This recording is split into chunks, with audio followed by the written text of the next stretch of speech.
Well, it's a big week for hockey fans, a big week for Red Wings fans, because the Nicholas Lidstrom ceremony will, of course, dominate the headlines on Thursday. But leading up to that, on Wednesday is the NHL trade deadline, and Helene St. James from the Free Press is here, back from Russia herself.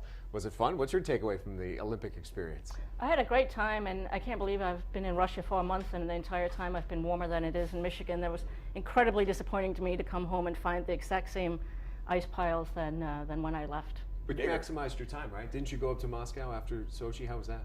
That was fabulous. Then I finally felt like I was in Russia. It was cold, and but it was a lot of fun. It was incredible to see the Kremlin, you know, the flame, all the sights in Moscow. It was very, very fun. Well, let's get into it, because there's a need for this team to make some sort of move. There's been a lot of talk about a guy like Kessler being on the trading block for Vancouver. Do the Wings get rid of some of their young up-and-comers who the future is based on to go get a guy like Ryan Kessler? I wouldn't do it, and I'll tell you why. Is Ryan Kessler going to take you through Pittsburgh and Boston, which is what it's going to take to get out of the East? Is he going to get you past either Chicago or St. Louis in the West?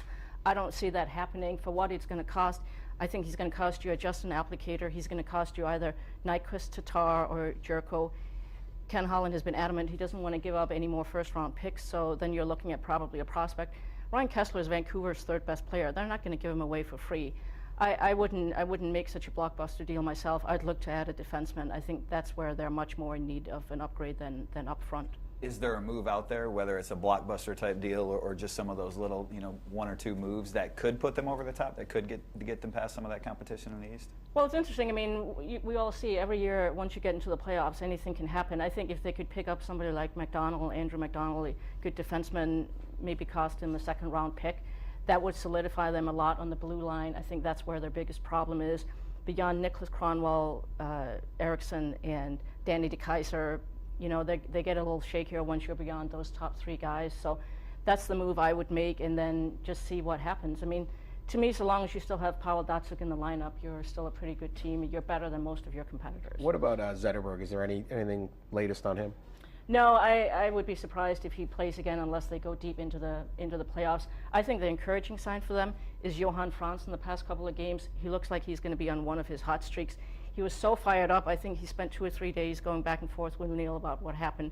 When he's in that kind of mode, that usually bodes very, very well for the Wings. We're going to get into that Chris Neil situation here in a little bit, but that was pretty ugly. And all of us kind of looked at it and said, yeah, ugly, but it probably doesn't merit a suspension.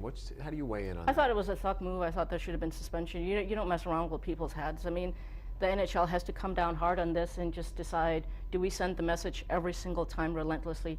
You have to be aware of your opponent's heads. You have to take this seriously. Look in the NFL, what a huge issue concussions are. The NHL should get out in front of it, in my opinion, and be more consistent about. Same when Pavel Datsyuk got elbowed in the head and there was no repercussion. I mean, that shouldn't happen. Is there a rule on the books about trying to fight a guy that won't fight, where it could lead to an advance? Because that's basically what happened.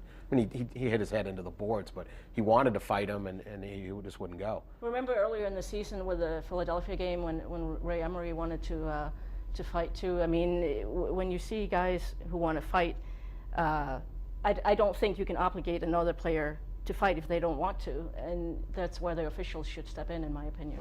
We got a minute. Let me ask you about Jimmy Howard, because I was a little bit I guess interested, curious. He didn't want to talk about the Olympic experience. Did you spend any time with him in Sochi? And what do you think he took away from not playing games, but being with the U.S. Olympic team?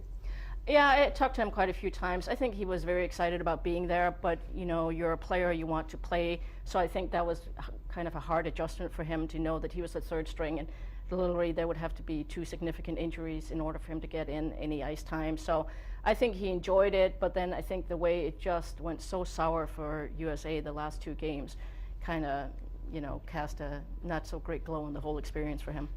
Who's most likely to not be here on Wednesday, in your mind? First person who's tradable. I don't know if they're going to move anybody. I think it might be for a draft pick or something. I think they would love if they could, unload any of their unused veteran forwards like a Samuelson or an Eves or a Tutu, if they could just get rid of them for a draft pick, even to a team looking for a little bit more depth. But I'm not so sure that they'll do anything. I think they realize this is not their year, so why get rid of anything significant? Bringing some Red Wing knowledge. Smart. Right? Good stuff. I appreciate you joining us. As always, you can follow Helene St. James on Twitter. Also, in the free press on their website and pick up the paper like I did this morning and read through, just like we do in the olden days. Stay with us. We're going to be back. The Fast 5 Minutes coming your way on the other side of the break as the Suburban Ford 7 Sports Cave rolls on right here on WXYZ.